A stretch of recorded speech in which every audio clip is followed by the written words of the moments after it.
Sa Saturday episode ng YouTube vlog ni Christopher Min na Showbiz Now na, kasama si Romel Chica at Wendell Alvarez na pag-usapan sa kanilang diskusyonan ang isang blind item tungkol sa isang leading lady sa isang pelikula o serye na nakakaranas di umano ng pamamaliit sa kinakasama ng kanyang leading man.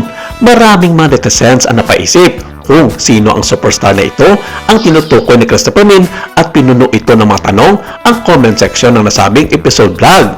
Marami ang nagsasabi na tila si Maris Racal ang tinutukoy ng grupo ni Christopher Min na nakakaranas ng pamamaliit sa mga bosses at producers ng all-time hit serye ng Batang Quiapo. Hindi na bago ang balita na kumakalat sa buong social media tungkol sa silusan issue sa pinasabing set sa pagitan ng long-time partner ni Coco Martin na si Julia Montes at ng leading lady sa kasalukuyan ng Batang Quiapo na si Maris Racal. Matatanda ang halos isang buwan ng pinag-uusapan sa social media at maging ng ilang mga kilalang showbiz insiders ang namumuong tensyon sa loob ng Batang Quiapo matapos ibunyag noon ni Ivana Alawi ang isang babala kay Maris Racal tungkol sa aktres na si Julia Montes. Ayon sa ulat, bagong pasok pa lang si Maris sa isang proyekto kung saan makakasama si Julia at nagbigay raw si Ivana ng paalala upang maging maingat sa pagkikitungo sa kanyang kaibigan. Sa panayam ng ilang mga showbiz reporters, sinabi ni Ivana na hindi niya intensyon na siraan si Julia.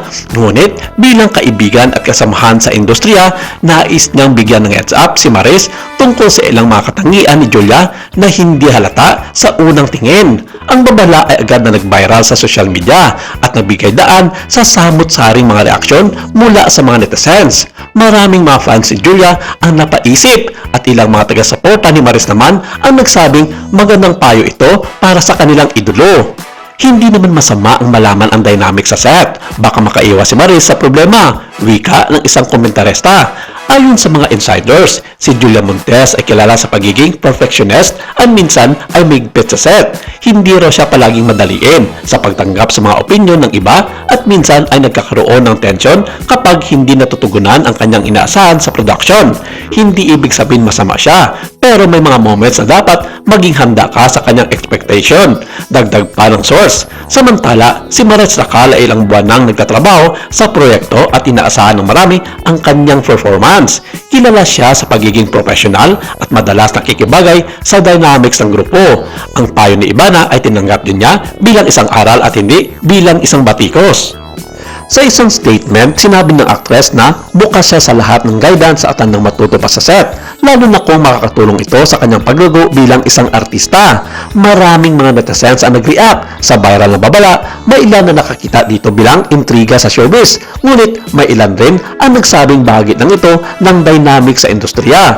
Sa showbiz, marami kang matutunan na makasama mo. Kung may palalaman mula sa isang kaibigan, dapat tanggapin ng positibo, wika ng isa sa komentaryo. Ang usaping ito ay muling nagpapaalala sa publiko na sa likod ng glamour at kilig moments sa telebisyon at pelikula, may mga dynamics at personal na katangian ang bawat artista na hindi agad nakikita. Mahalaga ang respeto, pagiging professional at bukas sa learning habang nagtatrabaho sa set upang maiwasan ang hindi pagkakaunawaan.